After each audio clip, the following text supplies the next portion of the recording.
नमस्कार मित्रांनो, माझे नाव श्याम शिंदे आणि या न्यू ब्लॉगमध्ये तुम्हा सर्वांचं स्वागत आहे. तर मित्रांनो, गरमी खूपच झाली आणि घाम खूपच येतोय कारण की लईच गरमी झाली भावांनो. कारण की इकडे माझा भाऊ पण भावांनो इकडे येत होता कारण की आम्हाला जायचं होतं भावांनो वर येडा करायला कापसायला. मग काय भावांनो निघालो, मग मी शर्ट ठेवलं भावांनो काढून कारण की लईच गरमी होत होती ना, वलपीस झालं गरमीने शर्ट. मग काय भावांनो, माझा भाऊ पण इकडे व्हिडिओ काढत होता कापसात कारण कापूस खूपच मोठा झालेला आहे आणि माल पण चांगला लागलेला आहे. इकडे बघतोय काय भावांनो, मुगाच्या शेंगा लागल्या होत्या. मी म्हणलं चला तोडून तरी घ्यावं खायला. मग चला भावांनो आपण जाऊ वरी बेस्ट पैकी. मग काय भावांनो इकडे येऊन बघतोय का या झाडाला काय झालं की भावांनो 4-5च पाते कशी पिवळे पडले होते की. मग इकडे येऊन बघतोय काय भावांनो बेस्टपैकी चारीला पाणी आलतं कारण की पाणी उलटून भावांनो आमच्या रानामध्ये येतंय. कारण की भावांनो इकडे मोटरचं पाणी ना या चारीमध्ये सोडतात. तिकडे बघितलं तर काय भावांनो आमचा भाऊ बघत होता ना. काय भावांनो मी इकडे खात होतो बेस्टपैकी शेंगा मुगाच्या. तुम्ही पण या भावांनो खायला शेंगा मुगाच्या.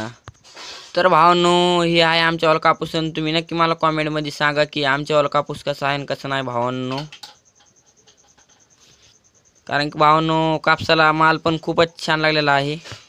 हे बघा भावांनो कापसाला माल कसा लागलाय कारण की एका एका झाडाला 20-20 25-25 बोंड लागले भावांनो. आम्ही निघालो बेस्टपैकी येडा करून खाली. इकडे बघतोत काय भावांनो अशी काय गरमी पडली ना आज बनेलीवर भावांनो समजा व्हिडिओ काढण्यात आला कारण की गरमी भावांनो. इकडे खाली येऊन बघतोय काय हत्यार आपलं बांधलेलं होतं कारण की हिला चारा टाकायचा होता. खाली येऊन काय भावांनो राणीला बोलत होतं तर राणी येतच नव्हती ना. मग भावांनो चला एक राणीवर व्हिडिओ टाकू बेस्टपैकी.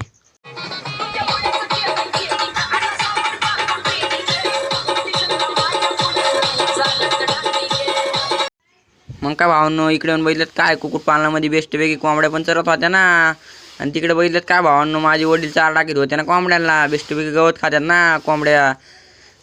मग काय भावांनो आपल्याला व्हिडिओ इथेच संपाला. आपण भेटू पुढल्या व्हिडिओमध्ये. लाईक शेअर आणि सबस्क्राईब करायला नका.